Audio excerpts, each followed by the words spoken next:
Movies में भी आप देखो तो कल्चर कैसा है, मूवी चलानी है तो वल्गर सीन्स दिखाने हैं, वल्गर डांस दिखाने हैं। तो धीरे धीरे जो फीमेल का जो कैरेक्टर है उसको इस तरीके से पोर्ट्रेट किया गया कि उसको एक शोकेस या ऑब्जेक्ट के रूप में रख दिया गया। और ये एक बार से नहीं हुआ है, ये बार बार बार बार होता गया है। क्या आप खुद को प्यार करते हो? वो कैसे किया जाता है? क्या आप खुद को सम्मान देते हो? नहीं, वो तो नहीं देती हूँ। क्या आप खुद की वैल्यू करते हो? नहीं, वो तो नहीं करती हूँ। यही प्रॉब्लम है। तो फिर कहाँ से समाधान आएंगे? जब मैं खुद की वैल्यू नहीं करती हूँ तो ये समाज या ये लोग बाहर के मेरी वैल्यू कैसे कर पाएंगे? क्योंकि मैंने अपने आप को धूल बराबर समझा है, तो कोई मेरी परख हीरे की तरह कैसे करे? 2000 के बाद की जनरेशन की बात बहुत डिफरेंट है कि वो सिचुएशनशिप भी चुनती है या लिव इन भी चुनती है, या बहुत सारे नए टर्म्स और कंडीशंस आ गए। मतलब इस जनरेशन में तो फिर भी लोग अपना सरनेम, लड़कियां अपना सरनेम नहीं चेंज कर रही हैं, बट पहले टाइम में तो शादी होते ही पहले पापा का सरनेम चलता है, फिर उसके बाद में हस्बैंड का चलता। और मेजर फैमिलीज में घर से बचपन से ही सुनाया जाता है भाई शादी करके दूसरे घर जाना है, किसी की पत्नी बनना है ना, किसी का घर संभालना है। तो बचपन से जो माँ बाप का घर है वो भी उसका नहीं है, शादी करने के बाद पति का घर भी उसका नहीं है क्योंकि वो तो पति का घर है। तो यहाँ पे एक प्रश्न हमेशा खड़ा होता है, फिर आपका क्या है? तो ना इस तरफ से आपका है ना इस तरफ से आपका है, तो आपका क्या है? एक स्त्री अपने जीवन में बहुत सारे रोल्स को निभाती है, माँ, बेटी, बहन, इतने सारे रोल्स को निभाते निभाते कहीं ना कहीं वो ये खो देती है कि वो कौन है। क्या वो सच में अपनी पहचान के साथ जी रही है, या फिर उन चीज़ों के साथ जो कि लोगों ने एक्सपेक्टेशंस रखी हैं या लोग उन्हें बता रहे हैं कि आप कौन हो। तो आज हम बात करने वाले हैं एक स्त्री की सेल्फ रिस्पेक्ट, उसकी पहचान और सेल्फ वर्थ के बारे में। तो आज हमारे साथ हैं पायल शाह मैम, जो कि आज हमारे इन सब सवालों का जवाब देने वाली हैं। हेलो अंशिका, और ये बहुत इंटरेस्टिंग टॉपिक है कि स्त्री की अपनी पहचान जानना, खुद का वजूद जानना उसके लिए क्यों इम्पोर्टेंट है, और ये टॉपिक बहुत गहरा जाने वाला है आज। अगर हम बात करें सबसे पहले कि एक स्त्री इतने रोल्स निभाते निभाते क्या अपना वजूद खो देती है? हकीकत में बोले तो स्त्री अपना वजूद खो देती है ऐसा नहीं है, पर वजूद के बारे में वो भूल गई है। खोएंगे तो वो चीज़ जो आपके पास है, जब आप भूल गए हो कि मेरे पास कोई चीज़ है तो आप उसको खोज भी नहीं पाओगे ना, क्योंकि आपको पता ही नहीं है कब से खोई है, कहाँ से खोई है।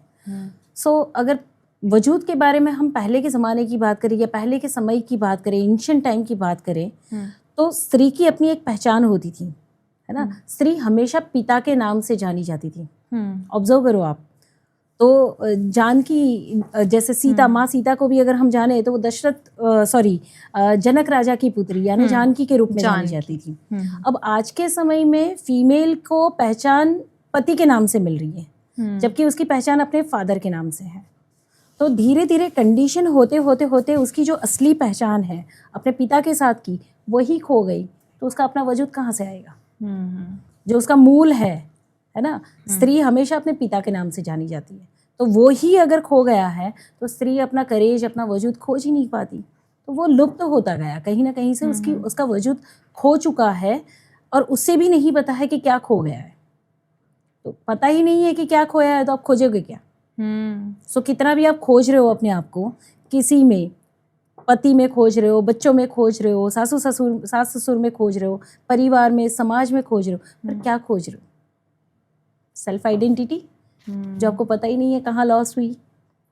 बात यहाँ से शुरू होती है। अब तो मतलब इस जनरेशन में तो फिर भी लोग अपना सरनेम, लड़कियां अपना सरनेम नहीं चेंज कर रही हैं, बट पहले टाइम में तो शादी होते ही पहले पापा का सरनेम चलता है, फिर उसके बाद में हस्बैंड का चलता है।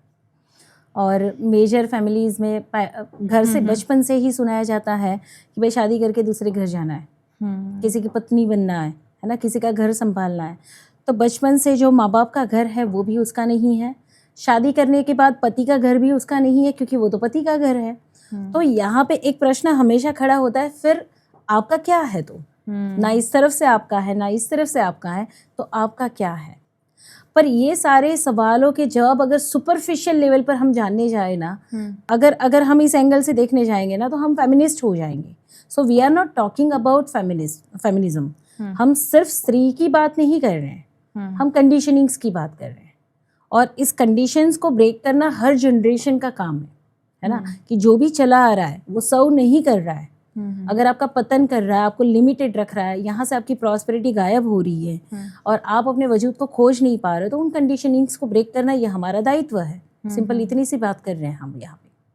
आपको क्या लगता है कि एक स्त्री अपनी असली पहचान कौन से स्टेज पे खोती है? हर स्टेज पे खोदी चली जाती है।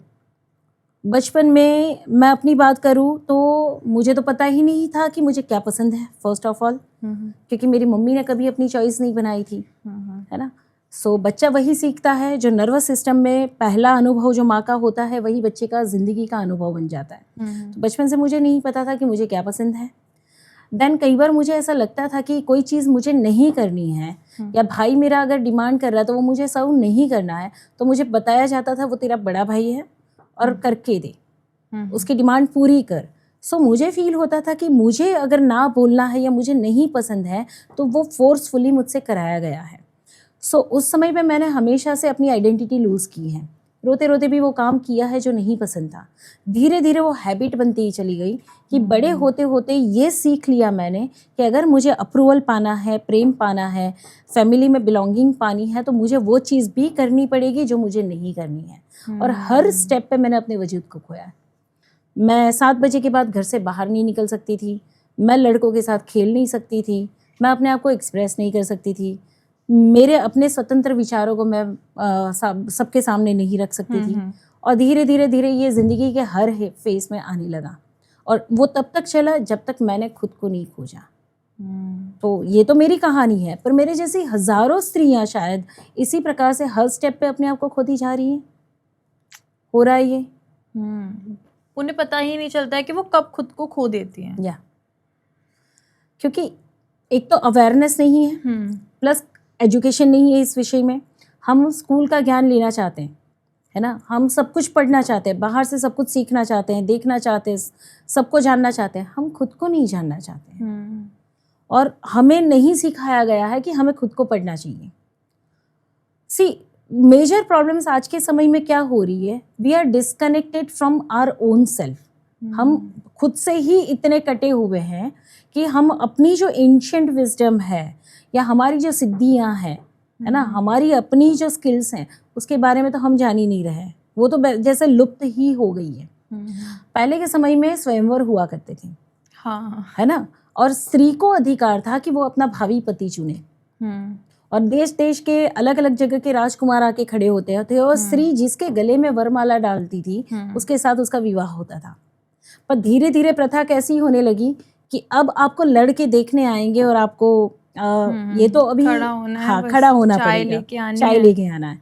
सो अभी 2000 के बाद की जनरेशन की बात बहुत डिफरेंट है कि वो सिचुएशनशिप भी चुनती हैं या लिव इन भी चुनती हैं, या बहुत सारे नए टर्म्स और कंडीशंस आ गए। पर अगर जो मेजर बात करें कंडीशन की या सेल्फ सेक्रीफाइसिंग की बात करें, तो कंडीशन सारी बदल चुकी है ना, टर्म सारी बदल चुकी हैं कि पहले अलग तरीके से प्रथाएं होती थी, अब अलग तरीके से प्रथाएं हैं। सो हम पहले की अगर बात ना भी करें तो भी हमें इस ज़माने में, इस समय में हमारी रिक्वायरमेंट्स क्या है या हमारी सेल्फ रिस्पेक्ट कहाँ जाकर खड़ी होती है, उस विषय पे बात करना बहुत ज़रूरी है ना, कि कहाँ से हमें अपना सम्मान महसूस होगा। कोई नहीं देता है तो मुझे तो खुद को देना पड़ेगा। अच्छा, अंशिका, अच्छा अंशिका, एक और बात करती हूँ मैं आपको। इतनी फीमेल्स के साथ मैं काम करती हूँ और फीमेल्स हर प्रकार की बात करती है मुझसे, हर प्रकार के रोने रोती हैं, हर समस्याओं की बात करती हैं, और ये कहती है कि मुझसे कोई प्यार नहीं करता, मुझे कोई सम्मान नहीं देता, या मेरी कोई वैल्यू नहीं करता। और एक सवाल फिर से पूछती हूँ मैं, हमेशा मेरा एक ही सवाल होता है, बहुत क्लियर, क्या आप खुद को प्यार करते हो? वो कैसे किया जाता है? क्या आप खुद को सम्मान देते हो? नहीं, वो तो नहीं देती हूँ। क्या आप खुद की वैल्यू करते हो? नहीं, वो तो नहीं करती हूँ। यही प्रॉब्लम है। तो फिर कहाँ से समाधान आएंगे? जब मैं खुद की वैल्यू नहीं करती हूँ तो ये समाज या ये लोग बाहर के मेरी वैल्यू कैसे कर पाएंगे? क्योंकि मैंने अपने आप को धूल बराबर समझा है, तो कोई मेरी परख हीरे की तरह कैसे करेगा?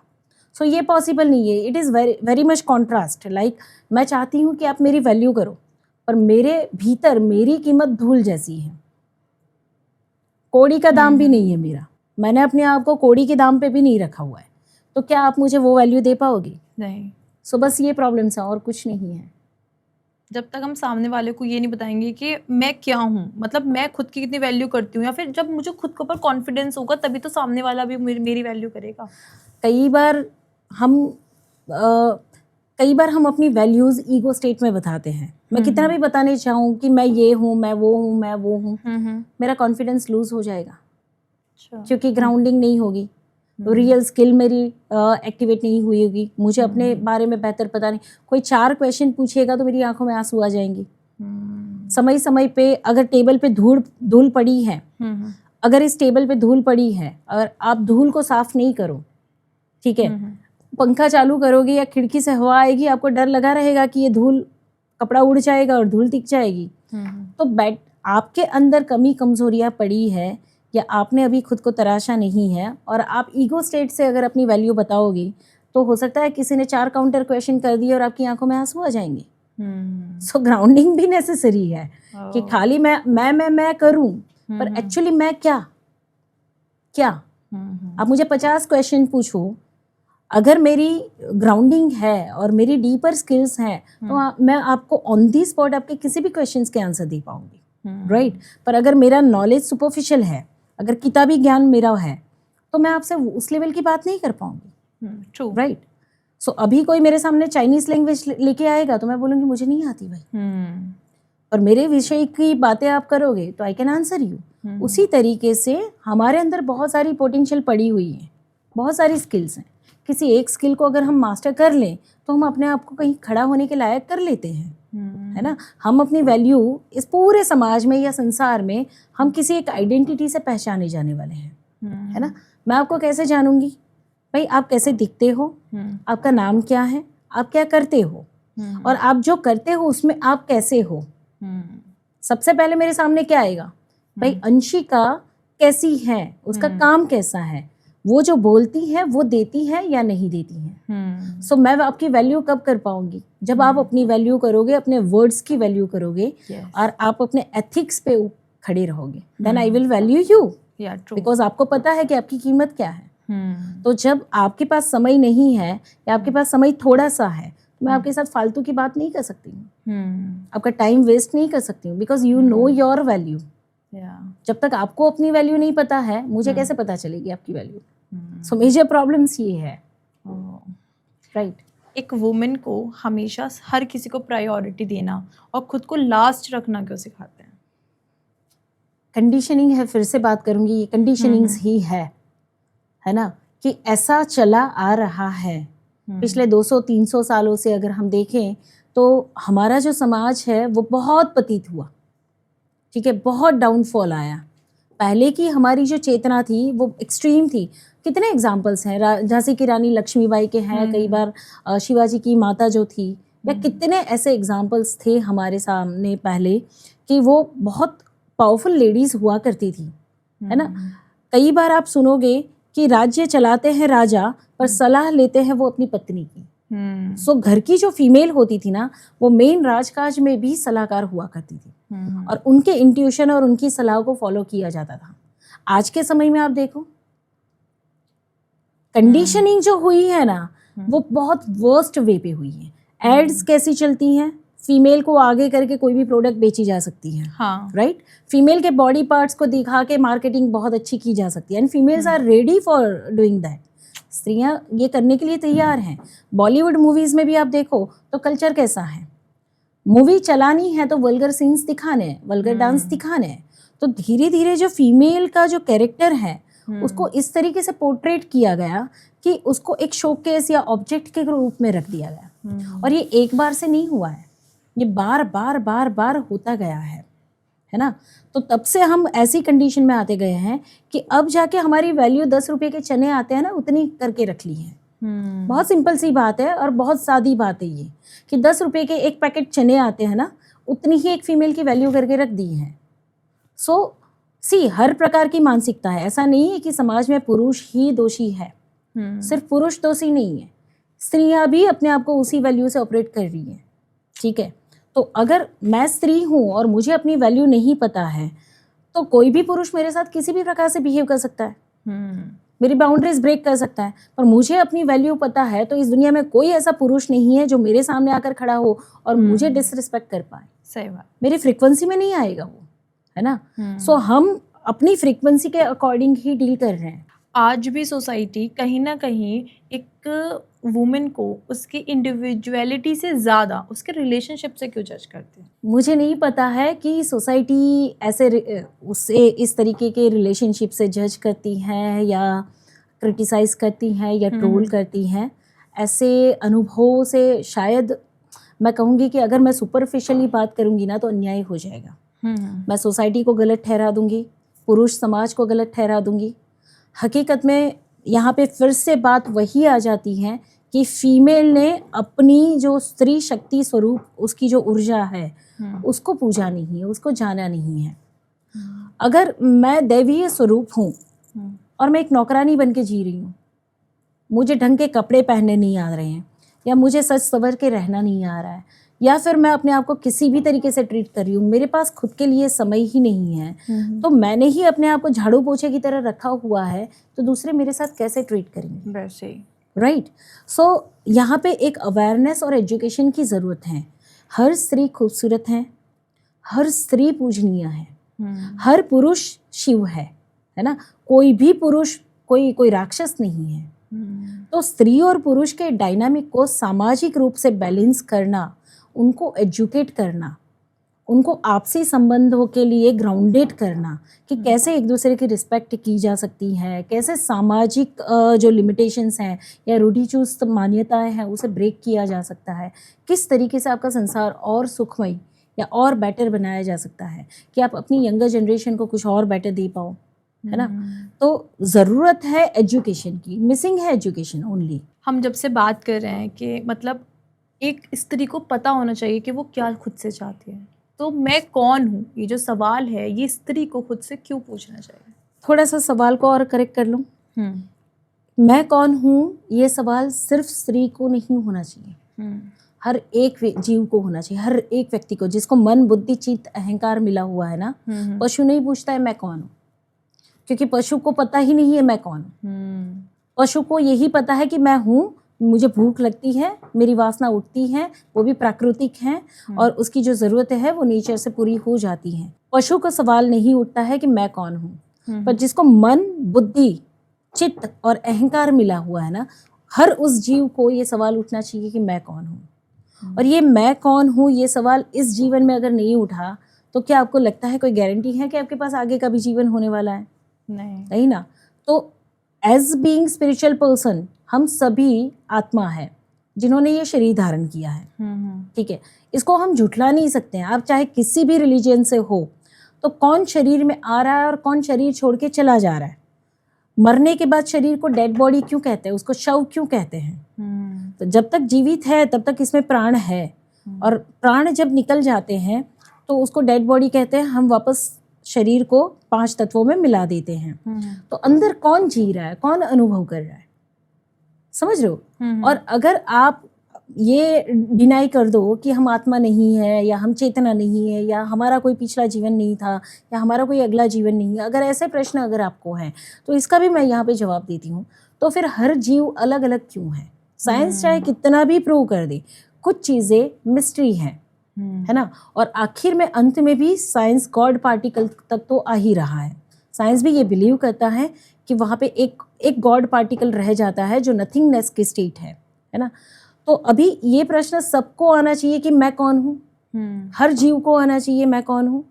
तो ये जानना इसलिए भी इम्पॉर्टेंट है कि हमारी जर्नी कहाँ से शुरू हुई, ये संसार के ड्रामा में हम क्यों फंस रहे हैं, क्यों रो रहे हैं, हंस रहे हैं, दौड़ रहे हैं, भाग रहे हैं, पैसा कमा रहे हैं, सब कुछ कर रहे हैं, और आखिर में अंत में कहाँ पहुँचने वाले हैं? परम सत्य क्या है भाई? आप यहाँ से निकलोगे तो जाएगी आपकी 5 तत्वों में ही शरीर, आपका शरीर वहीं चले जाने वाला है। सबका एक ही सत्य है ना। फिर ये सारे अनुभव क्यों, इतनी तड़प क्यों, किसी को पाने की, कुछ पाने की, कुछ करने की, ये सारी तड़प क्यों? सो इन सारे प्रश्नों को जानने के लिए जानना पड़ेगा कि मैं कौन हूँ। क्या एक स्त्री की पहचान सिर्फ माँ, बेटी या बहन बनकर ही है? स्त्री चाहे तो अपने आप को हर रूप में पूर्ण अनुभव कर सकती हैं, एक पूर्ण रूप में बेटी बनकर, एक पूर्ण रूप में माँ बनकर, या एक पूर्ण रूप में पत्नी बनकर, किसी भी रूप में वो पूर्ण है। कभी स्त्री अधूरी नहीं है, कभी स्त्री कमज़ोर नहीं है, कभी स्त्री में कोई दुर्गुण नहीं है।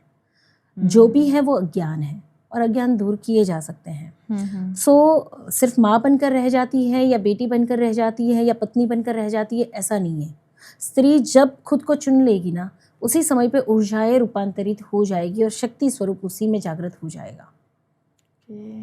सब कुछ करने के बाद भी हमेशा एक वुमेन अपने आप को एम्प्टी क्यों फील करती है? एक अंदर से ऐसा क्यों फील करती है? सिर्फ वुमन नहीं, हर कोई फील करता है। पुरुष अनुभवों से या फीलिंग्स को ज़्यादा डीपली एक्सपीरियंस शायद नहीं कर पाते होंगे, या वो एक्सप्रेस नहीं कर पाते होंगे, पर वो भी महसूस करते हैं। एम्प्टीनेस हर कोई महसूस करता है। Loneliness is the deepest trauma. सबसे गहरा ट्रॉमा है लोनलीनेस। लोनलीनेस मतलब क्या? एक खाली जगह, आपके भीतर की एक ऐसी खाली जगह जहाँ तक कोई नहीं पहुँच पा रहा है, और वहाँ तक आप खुद भी नहीं पहुँच पा रहे हो। तो सिर्फ फीमेल नहीं, मेल भी एक्सपीरियंस करते हैं ये लोनलीनेस। ठीक है, बस एक्सप्रेस मेल कम कर पाते हैं और फीमेल ज़्यादा एक्सपीरियंस करती हैं। तो उस खालीपन को भरने के लिए हर कोई कुछ ना कुछ कर रहा है। चाहे आप किसी और पार्टनर की ओर भागते हो, या खूब पैसा कमाने की ओर भाग रहे हो, या फिर कुछ खा पी के पूरा कर रहे हो, कुछ एडिक्शंस हैं, ये सारे साइंस हैं आपके लोनलीनेस के। तो लोनलीनेस आपका बहुत डीपेस्ट वुंड है। एंड ये लोनलीनेस जो है ना, ये खालीपन जो है ना, वो खुद की नज़र खुद पे नहीं गई है। वो जो डार्क स्पेस आपके अंदर खाली बची है, इसको वॉइड कहते हैं। वहाँ उस कोने तक आपकी नज़र नहीं गई है, इसलिए वहाँ लोनलीनेस है। अगर एक बार आप उस एम्प्टीनेस को टच कर लेते हो ना, तो वो जगह भर जाती है, लोनलीनेस ट्रांसफॉर्म हो जाती है। So it is journey towards inward. आप अंदर जाने की शुरुआत करते हो, और अंदर उस खालीपन को टच करते हो, और वहाँ से ऊर्जा वापस उठती है, और ये लोनलीनेस परमानेंट चली जाती है। सो जब भी लोनलीनेस फील करते हैं ना, हम चीज़ों से, ऑब्जेक्ट से, है ना, बाहर से कहीं से उसको फुलफिल करने की कोशिश करते हैं।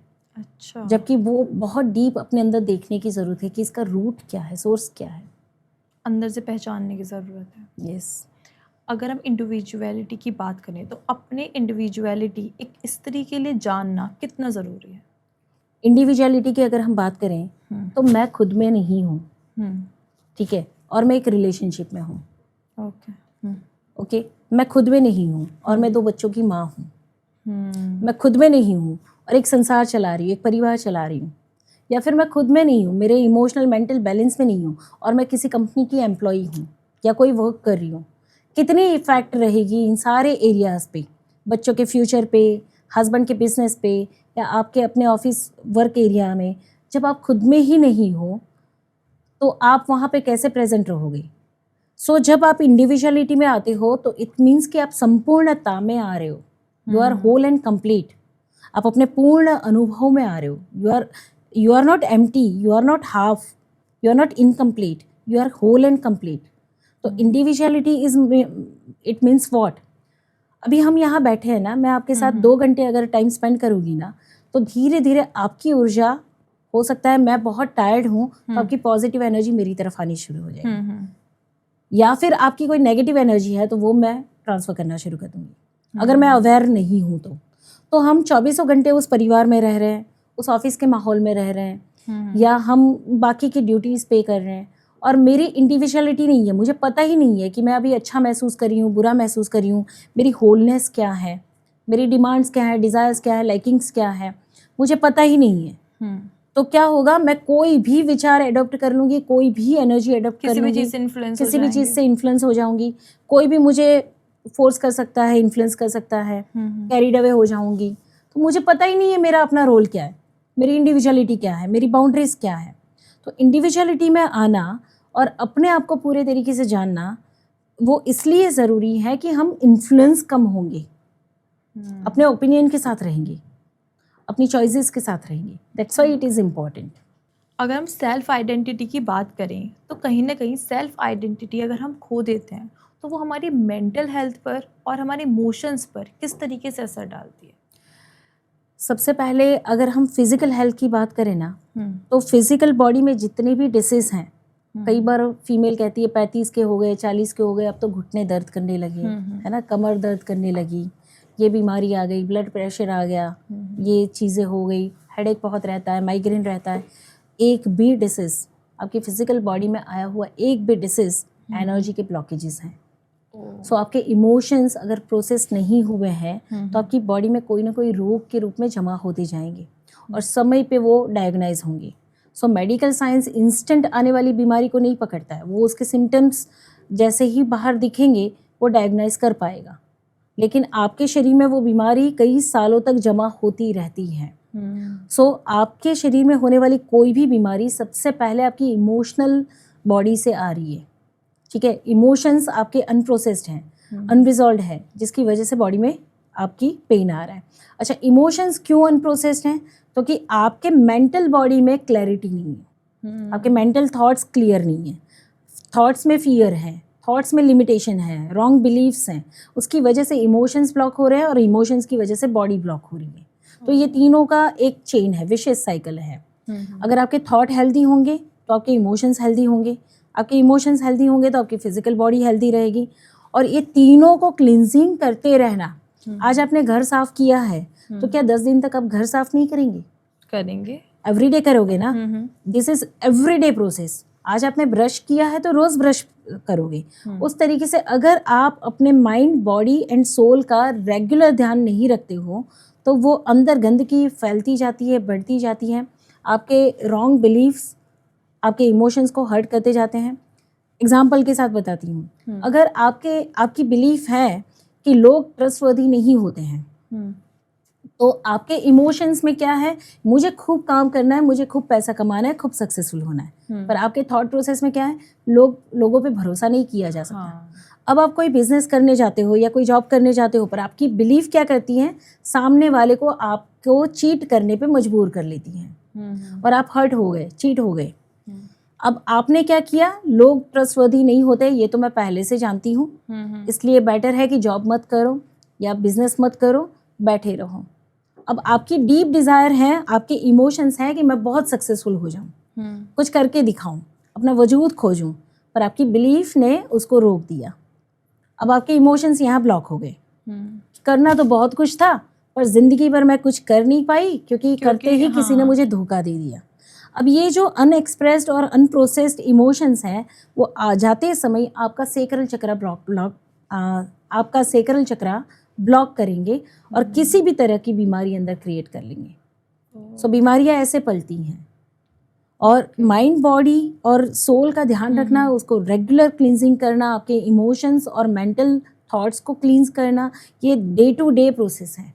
ऐसा नहीं कि एक बार कोई हीलिंग किया 6 साल तक कुछ नहीं करोगे चलेगा, क्योंकि आप एक बार हीलिंग कर रहे हो पर कंडीशनिंग तो आपकी सालों से चली आ रही है। 30 साल, 40 साल, 50 साल से आपकी कंडीशनिंग हो रखी है, जनरेशन से कंडीशनिंग हो रखी है।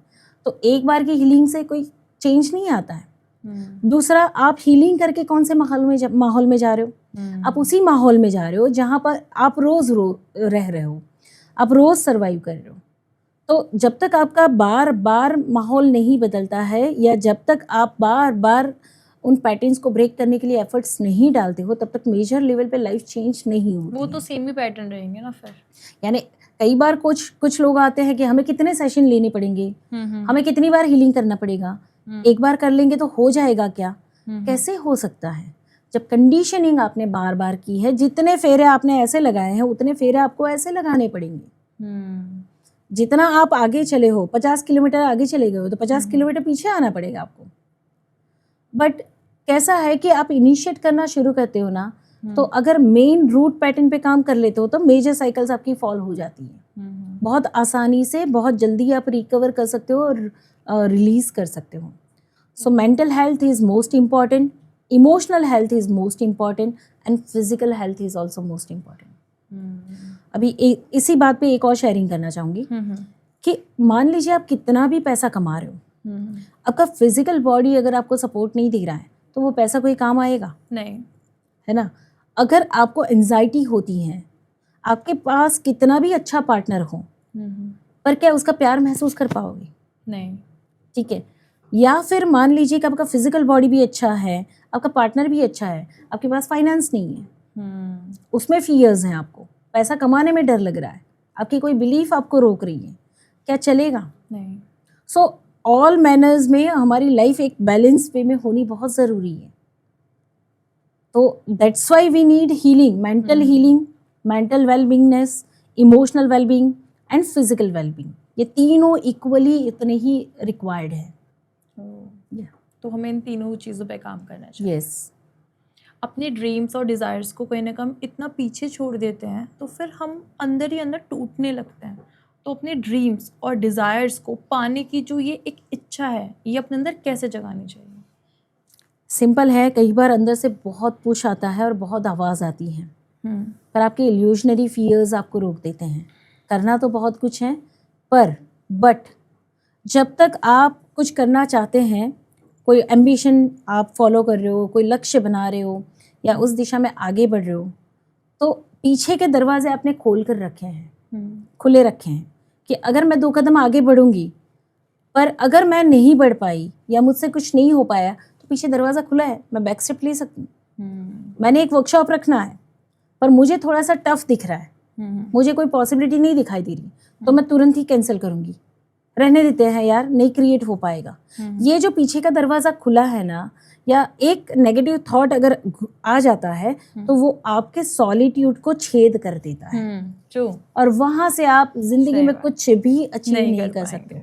तो एक स्ट्रॉन्ग संकल्प के साथ, एक सॉलिट्यूड के साथ आपको ज़िंदगी में जिस दिशा में आगे बढ़ना है उसी दिशा में आगे बढ़ना पड़ेगा। हज़ारों बार ज़िंदगी में ऐसी परिस्थिति आई थी कि मुझे नहीं जीना है, मुझे क्विट करना है, और अंदर से बड़ी स्ट्रॉन्ग आवाज़ आती थी, उठ खड़ी हो, बहुत कुछ करना है।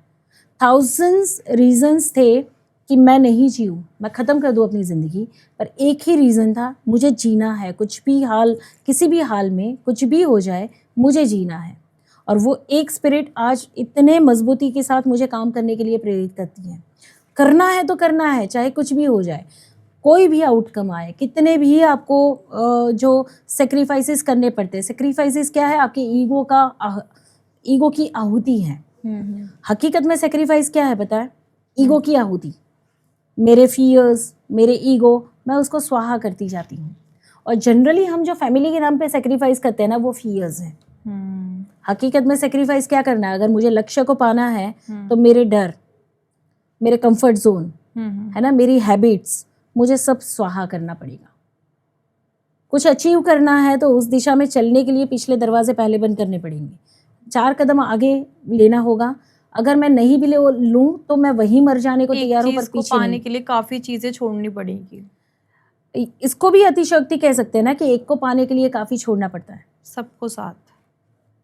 आप बस अपना लक्ष्य चुन लो, बाकी सब आपको चुन लेंगे।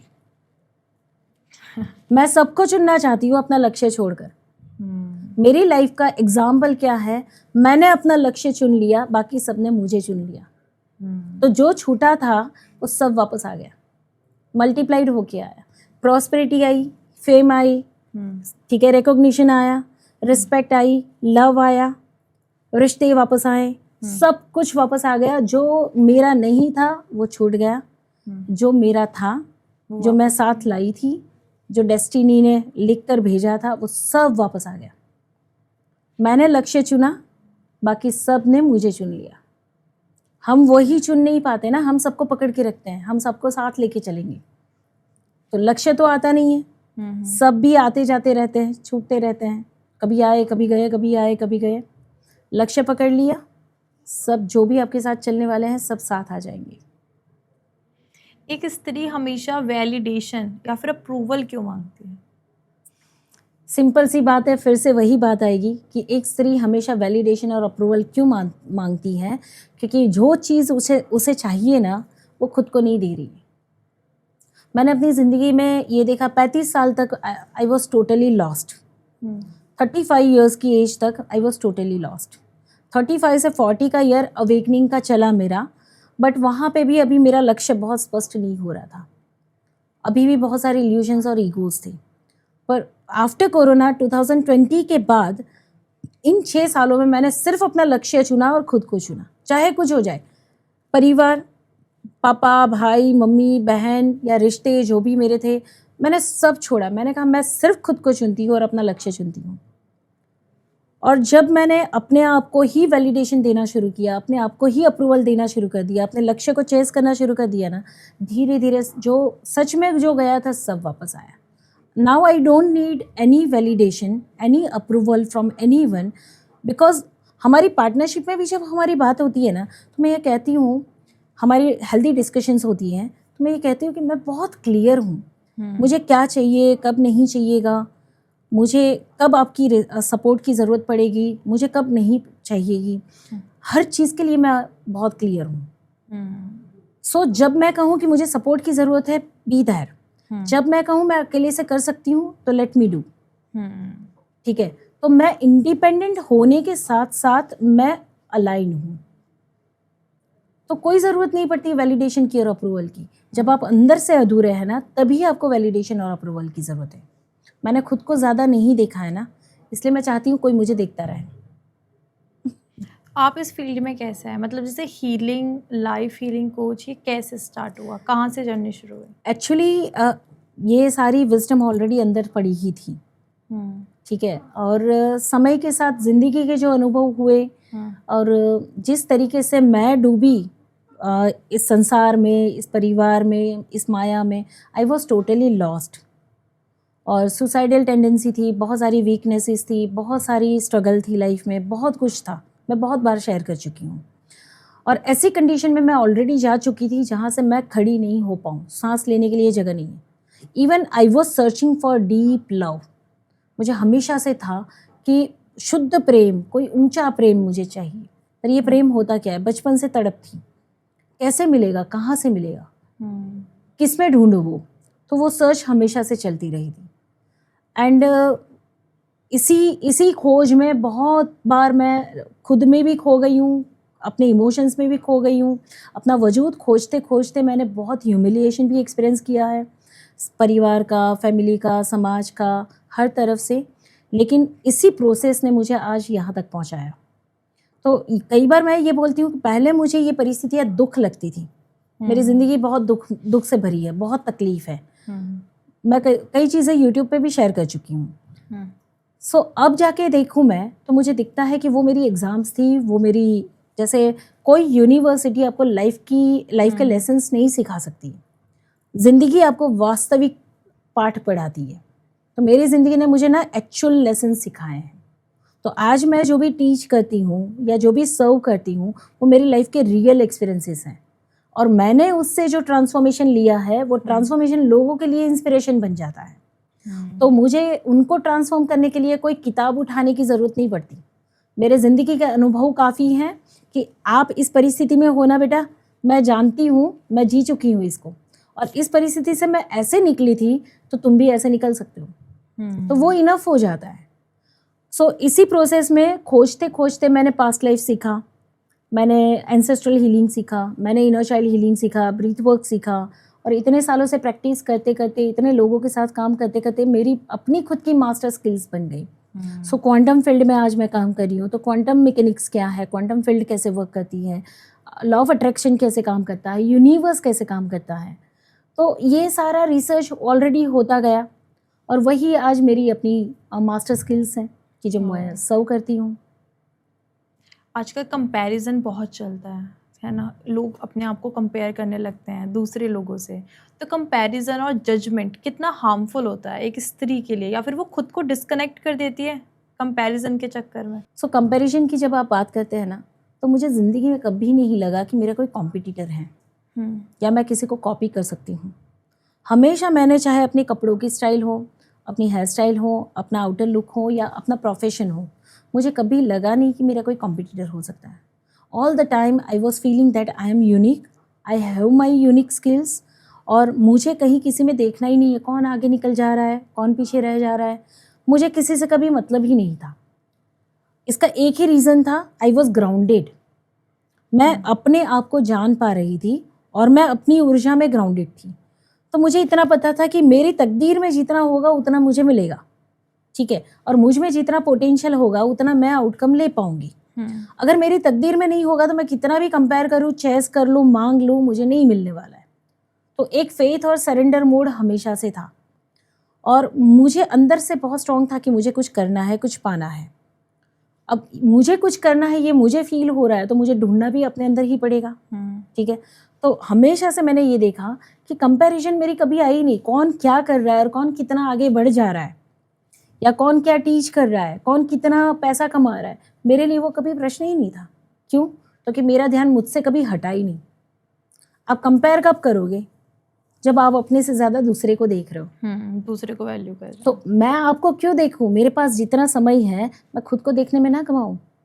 और कई बार ये फील होता था, क्या ये सेल्फ ऑब्सेशन तो नहीं है?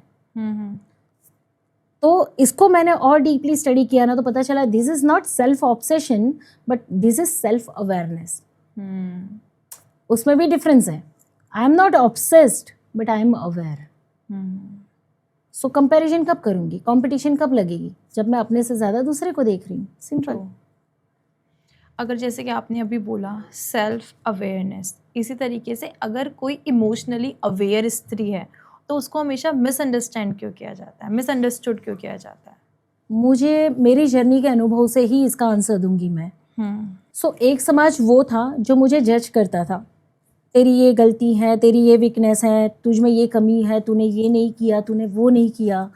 वो कंप्लेंट्स, वो फरियादें, वो चीज़ें, ह्यूमिलिएशंस। सो जनरली समाज जो चलता है ना, वो भेड़ चाल में चलता है। और उनके जीने के तरीके फियरफुल हैं।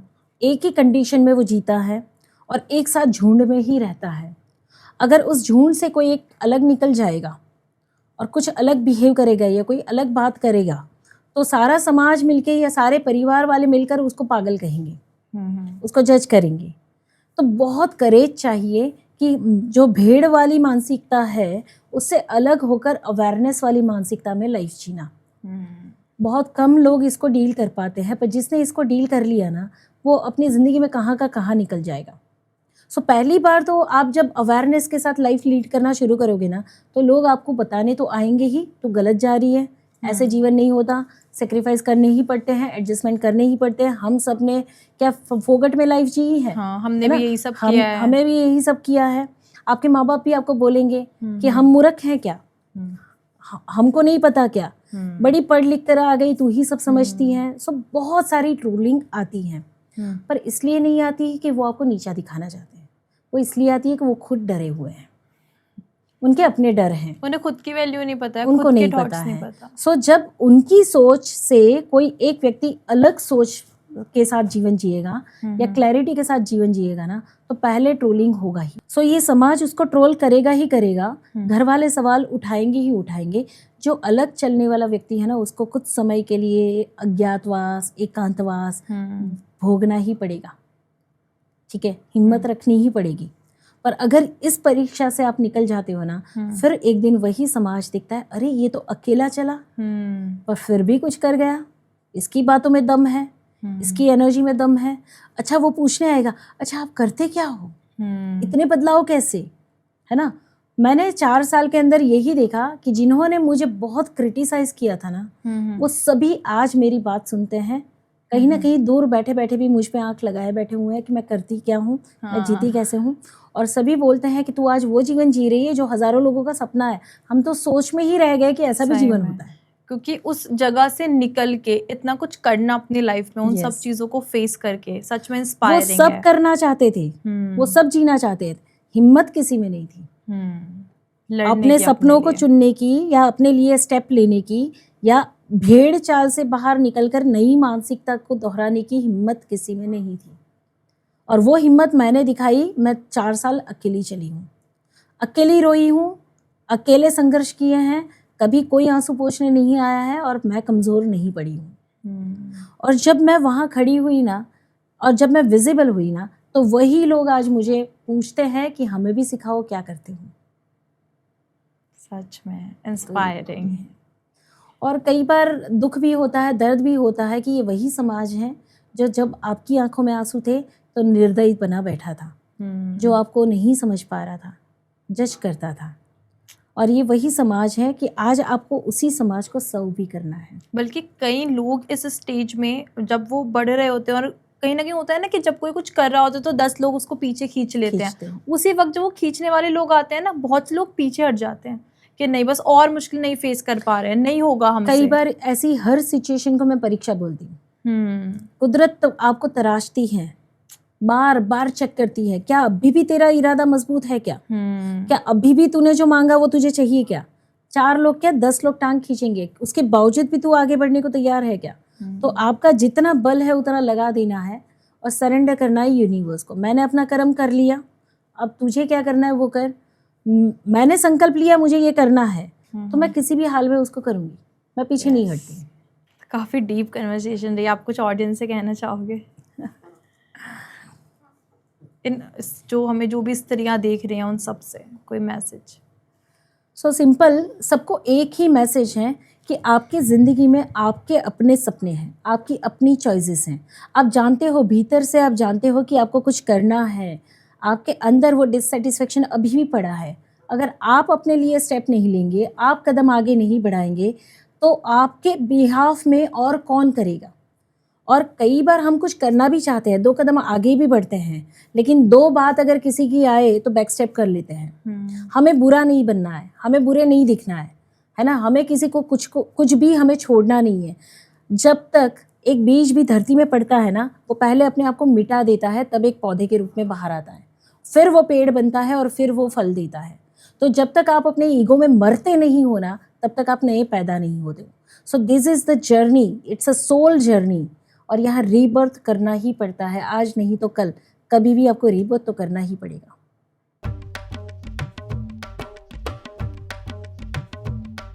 आपका माइक कहाँ है? कि एक समाज वो था। एक मिनट, ये मेरे पीछे से निकलेंगे। ओके, पता नहीं चलता ना कभी कभी बात करते करते टाइम। सी इंडिविजुअलिटी की अगर एक मिनट, क्योंकि जब तक मूवमेंट नहीं आएगी ना, वो फोर्स नहीं आता। तो पशु को सवाल नहीं उठता है मैं कौन हूँ। सॉरी, नॉट फिर से करेक्ट करो।